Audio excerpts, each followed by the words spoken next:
Thursday. Doctor, great to have you. Thank you very much, Yes. fellow countrymen. This fellow Nigerians. Yeah, I think fellow Nigerians is better. Fellow Okay. Nigerians is better. Fellow is fellow. Anyway. Yes. Sorry about your colleague in Lagos, the elevator incident. Very sad one. Yeah. Yeah. I mean, Nigeria had never happened to us. Nigeria happened to her. Yeah. Okay, so we've been on this reproductive health series, and I think last week we agreed that for today we'd dive into menstrual cycle generally. Yes. So, doctor. Right, so that we can answer some salient questions, in-house questions. salient questions. Yes. Right. So now, if you use the menstrual cycle, woman is divided averagely into 3 parts: pre, during, after. Right. That's a lifestyle. Now, for a menstrual cycle, the whole story will start at conception. Once the X and the X chromosomes meet and it becomes a female gamete, that's where everything will start. The eggs, everything. So whatever, all the eggs that the woman will produce will have been settled in her ovary. Usually by conception, say around 3 million, and then by the time she gets birth and then get to the age of sexual maturity, she has like maybe 300,000, and then after that, now is expected to release one every month cyclically. So usually the 2 ovaries will do it alternate, one ovary. So if you start from the left, so the left ovary will do the first one, then the right ovary will go second one. So it just alternates like that. Okay, that's how it happens. That's how it happens. So it just keeps coming like that. So now, usually the process of sexual maturation will be, for a woman, takes a lot of stages. For a man too, a lot of stages really, but for a woman is more prominent because that's the time that they will develop breasts, that's the time that they will have hips, that is the time that all those things will bud out, and then the menstrual cycle establishment, menarche is called as in science, is actually the last phase of it. The month that phase is settled. The woman is settled. Now, for a man, it's not obvious the last phase. Men will have more hairs, the voice will break, they'll be more masculine, and then but the production aspect of it is not settled. It's not there. It's not done cyclically, right? Now, every month. So when you say like being able to reproduce, okay. So that is in a man is done and almost every day. In fact, almost every day, a matured man wastes like 100 million sperms a day. 100 million? Yeah, every day is being mopped up. So the ones, because every day they produce new ones. Every day they take off some old, and they produce new ones. Now, a woman only needs to do 1 egg a month. So when people come around, and this is how nature trusts women, that you can do 1 a month. You guys will do 100 million every day to make up, so that you don't waste, you don't miss it. Yeah. Even with that, we have issues. Like we have issues now, but that's how nature arranged everything. Women will do 1 egg every month. Male will do like 100 million sperms. I think I had an argument about this sometime ago. The person said that because men produce millions, men should be the ones to be taking birth control pills, not women. The problem with men, that's just a digression. Men producing million and women producing 1 is that you actually need the truth. And of the million that men will produce, only 1. Yeah, that's what I'm saying. So that means in a day, it's just a So, but if you see, the problem, I didn't understand. I know. What I'm saying. The issue we have with men is that there is no drug that we have that can render a man infertile. For his time, and then the drug will then be taken off. Then men except in vasectomy. So if you give him drug to say, okay, if you take this drug, you will no longer produce sperms. Then the problem is that it's not impossible that same drug will affect all the other male sexual characteristics, Oh. which will then be reversed. Like potency. So the potency. So because it is testosterone, it drives the man. We are all just hormonal in nature. But there is a society that has mandated the thing that they call id, ego, super ego. Yeah. In that capacity, id is the primal, is the one that is driven. Ego is the one that that's your ego. You. Super ego is what society imposes On you. So you look at the ego and the super ego, and that's what used to control the id. That's why the psychopaths are psychopaths, really, because their own id has no control. They do whatever they want to do, they just do, and they don't have a remorse. And that's why you can see if you have anaconda, people who have pets as anacondas, who have anacondas as pets. That's it. The day the anaconda is going to swallow them, he will have no remorse, because that is it. He doesn't have any societal arrangement. He just knows that let's just eat and be happy, and that's what will happen. Now, so a woman achieves menses by, let's say, 13. By the time she's 13, she should be settled. Yeah. And then 14, 15, it goes on. Now, the first set of menstrual cycle of a woman, usually, they call it anovulatory cycles. It's going to be very common. Sometimes it takes like 3, 4, 5 months. We tend to say scientifically that we allow for 1 year that after a woman has achieved menses, so that because the point is that you need to be sure. So now, for menses, we divide into 3 parts. The menstrual cycle proper. The menstrual cycle proper is where the bleeding comes in. That's the time that the woman will notice it. It takes like 5 to 7 days of bleeding, 3 to 5 or 7 days of bleeding. Now, the phase after that is called the phase of proliferation, in which phase the eggs begin to mature, begin to grow. So one of the eggs usually gets dominant, so they call that the dominant follicle. So that egg is the one that's going to be shed usually. So it grows. By the time it gets into the ovulation, that what they call another hormone called progesterone will come in, which will cause the secretion to prepare. Now, this is how I want everybody to picture it. Okay. You are waiting for a guest, a very important guest. It's coming to greet you. So, ladies, maybe that's why the Yorubas that's what they call it in Canada. That's exactly how to describe it. That's why I want to use the Yoruba culture to describe it. Yeah. So you are waiting for a very important guest. So you then prepare. So you go for the arrival. Yes, you prepare for the arrival. You clean the house. You go to the kitchen. You make some. The two sexes. I mean, if a guy is waiting for his babe, you will see that he will clean the house. I mean, the house that we used to go and watch football. Yeah. You enter the house, you'll be like, guy, how far now? You just know that okay, the rug will be taken out. It will be well dusted. Then you cook something or you order something. Everything is ready for the guest. Now, the guest in the woman's body now is the fertilized egg that they're waiting for. Okay. The egg fertilized. So you prepare, you do the secretions, and then you are ready. If the egg is fertilized and gets there, it then gets implanted. It means that all the things that you have prepared will work out. So that egg gets implanted, then development of the baby can start. Okay. If the egg gets there and it is not fertilized, it doesn't meet a sperm. It didn't meet a sperm on the way. It just came down 6 days and then that's the end of the matter. Then there is no guest. And so all the sheddings that we have prepared needs to be flushed out. The same thing if your boyfriend or your girlfriend did not come after all the preparation. All the food you prepared, you have to.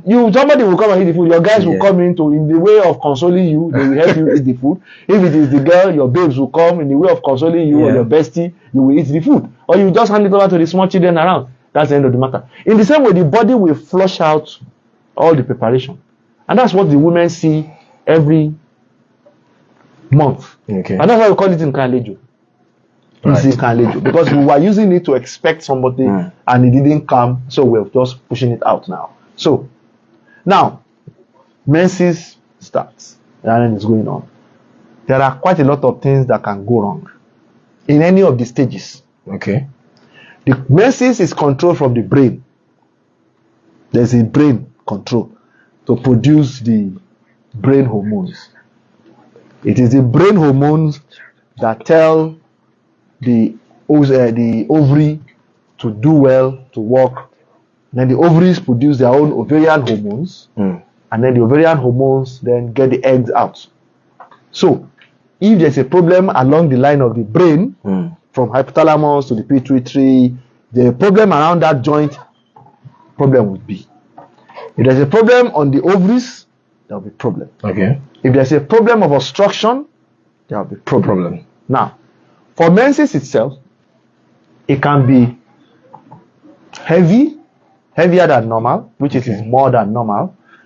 That is quite normal, it's right? not normal. These are the ones that is not normal. Normally, you're supposed to do it for like 3 to 5 days. You're supposed to, at most, maybe like 4, 5 pads per day. That's what you are going to change. 4 or 5 pads per day. That's in a normal scenario. When you get beyond 7, it becomes abnormal. When you're using more than 7 pads a day, it's not normal. And the pads are soaked, it's not normal. That's heavy bleeding.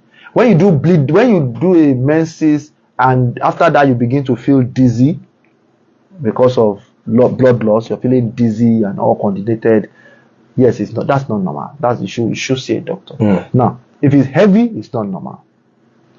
If you bleed in between periods, now maybe you're expecting your period at the end of August and the period had come at the end of July, so the next one is at the end of August. Yours works like that. So I don't say not everybody work like that, but maybe yours work like that. End of August, so you had end of July. Now sometimes 15th of August bleed came. That's intermenstrual. That's not normal. Okay. So that's something else that people should watch out for.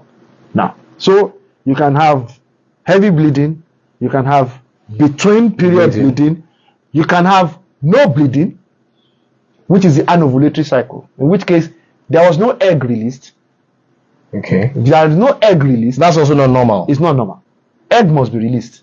So estrogen will develop the eggs, and then progesterone will cause the egg to release. Okay. Now, if progesterone is not part of, something is happening to the progesterone part of the hormones, then the what we call the stage of proliferation will continue for a very long time.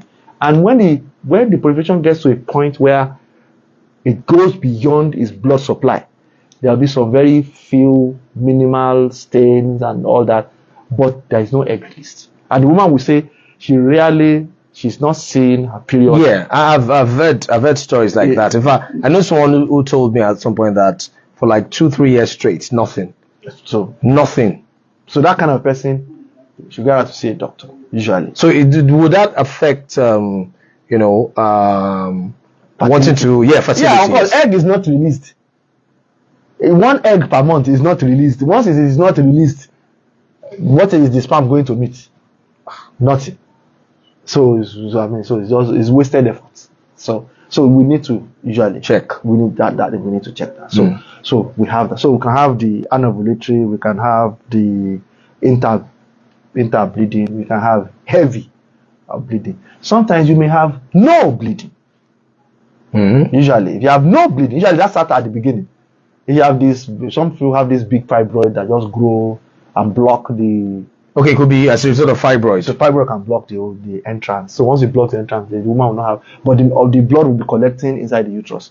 It will not come out, and that's dangerous. That's dangerous. So you see, most of this issue, a woman is a very delicately balanced machine. Just a fine piece of machinery. If anything goes wrong somewhere, something affects her psyche. If a woman is not eating well, if she's not eating well, she will not be able to start menstrual cycle. Oh yeah. So there's a level of fat that a woman must have to be able to initiate menses. If she doesn't get That so some women, most of the women that have this issue about we want to get sleep, Yeah. one of the things that happen to them is that they lose the capacity to Fit farm. yes, they also. So they lose the capacity to menstruate because they say, in fact, if you don't meet that quota, like 25% body quota of fat, then initiation of menses will stop. The body will put you in starvation protocol, and when you enter starvation protocol, you see, it is out of the abundance of the body that we prepare for the guests that we are looking for, right? So if you don't have food In your house. you're not going to prepare for the guests. So really, if you are in starvation protocol, I have read Chinua Achebe in one of his books says you do not ask a toad to give you a chair when you see that it's squatting. So really, I mean, if you don't have food, you're not preparing nothing for anybody. So we have all those. We have all those for anybody who starts menses. If you start menses, now if you can have what they call dysmenorrhea, which is called painful menses.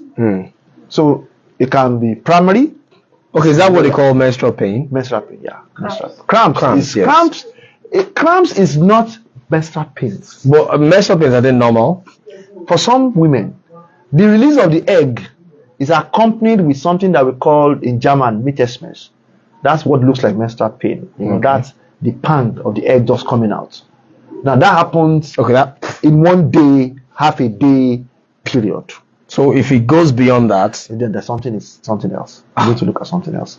Now, because so some women that it's sort of like normalized. It's a routine thing they for say, them. oh, this is it. Usually, some women will have what we call primary dysmenorrhea. From when they started menstruation, they will be having it.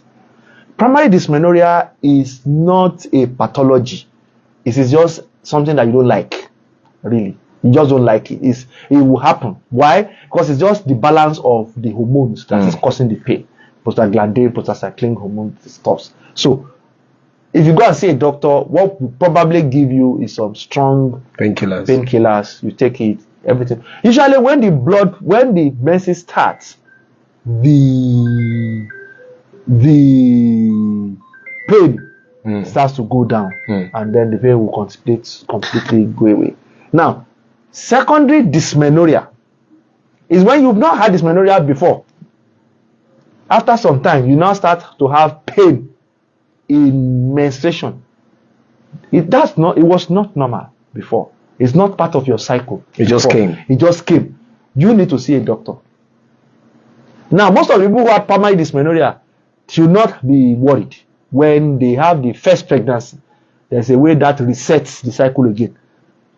Usually, first pregnancy, first delivery, the first cycle resets for the woman, and then most of the time, the primary dysmenorrhea thing will be out. Okay.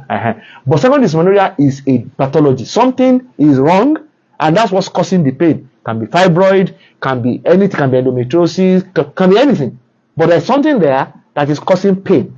And that pain is pathologically based. So if you've not experienced it when you started and it exceeds maybe 2-3 days, you should just see a doctor. If your flow is heavy, see a doctor. If you are not having any flow, see a doctor. If you bleed in between cycles, see a doctor. So you're supposed to see your period end of the month. You are bleeding halfway into the month, and you will still see your period at the end of the month. There's something wrong. So see a doctor. And if you've not seen in 2 years, see a doctor. Especially if you have started before. Now, if your first menses happened in 2023, this year, we tend to say, give it the whole of this year first. The cycle to establish itself. I know someone who said she had never before. If you have never menstruated before, yes, then it means there's something very wrong. That's not wrong. That's very wrong. That's very wrong. That person should see a doctor. There are a lot of hormone workups, hormone checkups that we need to do for that person to know. And if you have not menstruated and you are not pregnant, thank God. Pregnancy. Now, if you are sexually active and you have done the do, and then you now start to menstruate. Oh, that's also possible. Yeah, it's possible. You know that some girls actually start sexual exposure before they start menstruation. Oh. Yeah, some girls get there by 12, 11. They're already. That's just wrong, though. That's just very wrong. But I'm saying if you've been doing it, Yeah. if you've been doing it, and so it's possible. What I'm saying is that it's actually possible that you can get pregnant with your first menses. Oh. Yeah.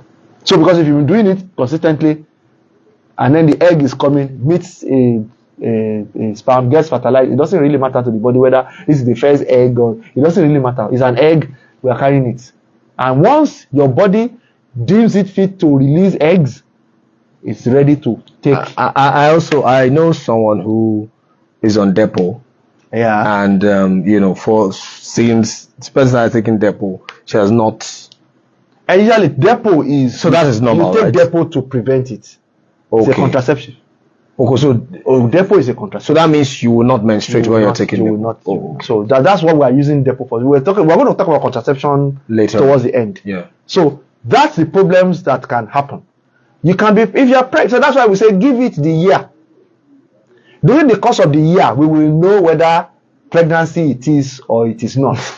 And then we will then take adequate steps for that. But if it's not pregnancy, women that are starting, that are doing menarche, that are starting to menstruate for the first time, they have cycles off and on, off and on, off and on. Don't worry about it when you're just starting. Because it is, after a year, it will reset. And then everything will now come normal. So you will predict it. Some women cannot predict their menses. It's not a problem. It's not everybody that their own menses work like clockwork. Like there's a designated. There are some women, they can measure the day to the hour that they will see the blood. They can, to the hour, they can tell you. Everybody is not made like that. So do not now use your friend's body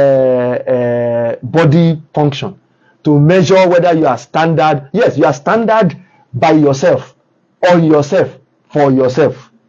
She is standard for herself.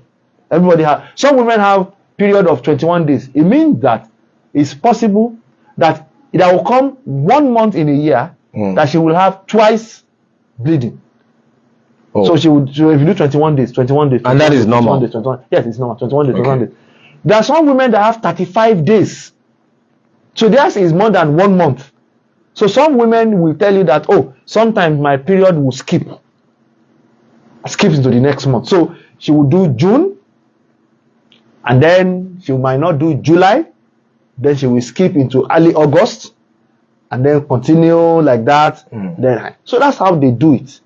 Each woman is, as I say, a finely balanced piece of machinery by nature. It's finely, so it's not as if they use one woman to set the tone for the other woman. No. So we will address each woman's issues individually.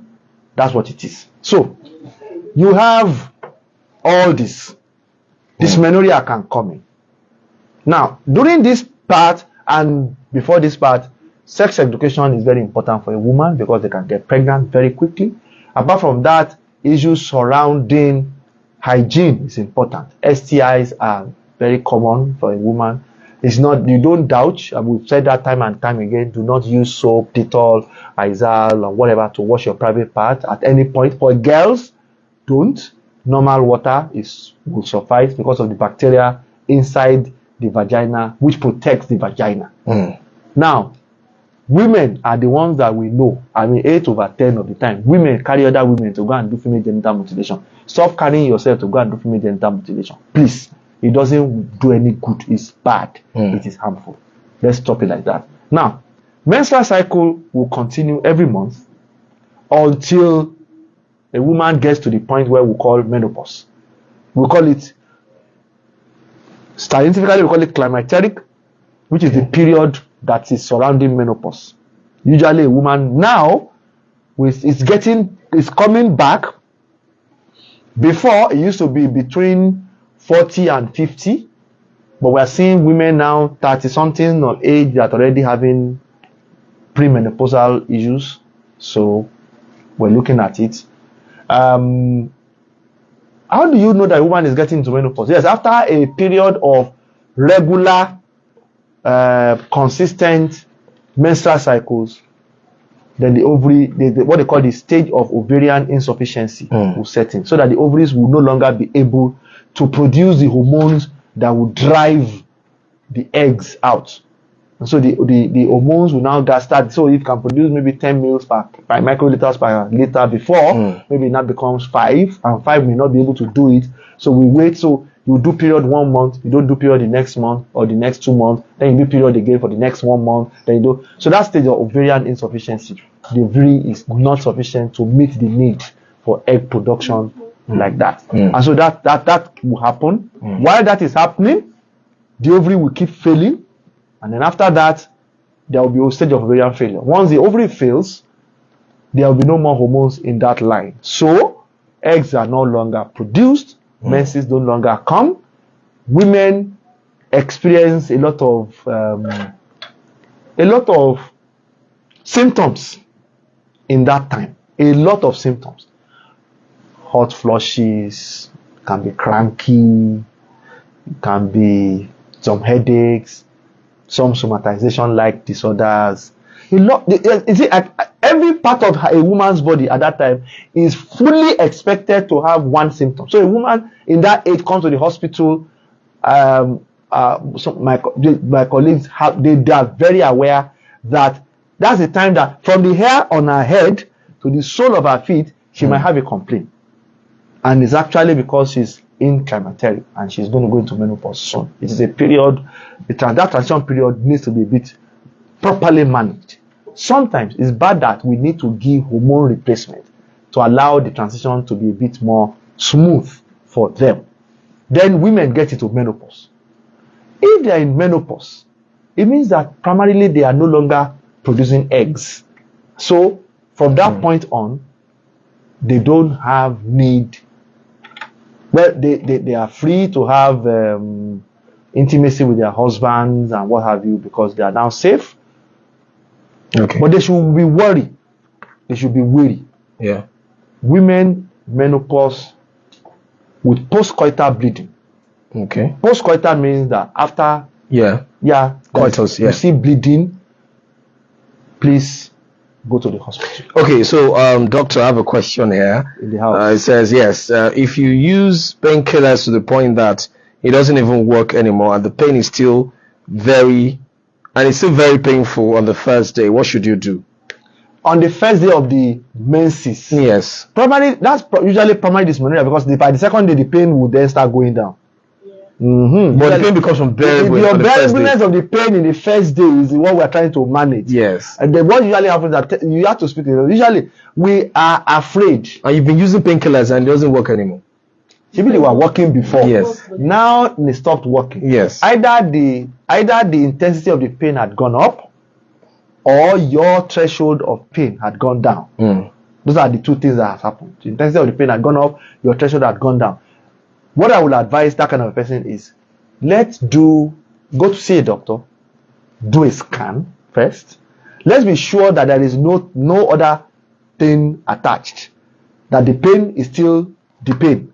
If it's still the pain, then we'll probably get a higher order analgesics. Usually, there are 3 stages of managing pain, WHO classification. Stage 1, stage 2, stage 3. So step 1, step 2, step 3. So usually if step 1 fails, we climb step 2. If step 2 fails, we climb step 3. Don't worry. There are drugs that they will give you. Yeah, you know that, yes. That you will, they will give you drugs to operate them. The pain of menses cannot be as bad as... I think there's another question. Some women say strong painkillers will affect you. Not really. No. Some painkillers sometimes are diclofenac class drugs. Diclofenac class drugs are known for the ulcerative properties on the stomach, especially if you take it on an empty stomach. So usually the doctor will tell you, do not take this drug if you're not eating. Eat before taking this drug. And those who are doing the drugs now, they are coating it with something that ensures that it does not, it's a slow release, so really it will not ulcerate your stomach. That's the primary problem that those strong painkillers do. Codeine and dihydrocodeine class drugs, if you take it for a very, very, very long time, you might become addicted. But that doesn't mean that we cannot give you for 5 days. It's not 5 days taking that will make you become addicted. It's a prescription-only drug. Although we don't know what happens in Nigeria, but it's a prescription-only drug. So they give you take it for the 5 days that you need to take it. You're okay till next month. You don't have a problem with it, really. So that is not this primary dysmenorrhea is manageable. Is straightforward. Yeah. The pain will be there, but usually it's not an organic pain. It's a pain because of cyclical imbalance of hormones. So PSG. So she still needs to see a doctor. You should just see a doctor. Don't let me be. These things will not. You will not even understand it on the air. Yes. The doctor sit you down and the explain. doctors that are listening, they can see the pathway. Yeah. As I'm looking at it in my head, they too can be saying that thing like this. But I mean, the more you look, the less you see. Yeah. So menopause. Women get into menopause. That's the end of the stage. They can no longer, unless we use medical things to bring her back. Because we've seen, 60-something-year-old women have been treated as IVF and they have gone ahead to have children. So you will treat it, then they will come. That tells you that although the ovary has failed, but when you re-stimulate the ovary, it can it's still ready to work. But it is a way of nature protecting itself and the woman. You see, men are allowed to have sperm production all the way to grave. 100 million every day. Yes, the day he's going to die, he will still produce his. He will still. He still has his own shoot. But men don't carry the pregnancy. Yeah. Men carry half of the genome code to supply.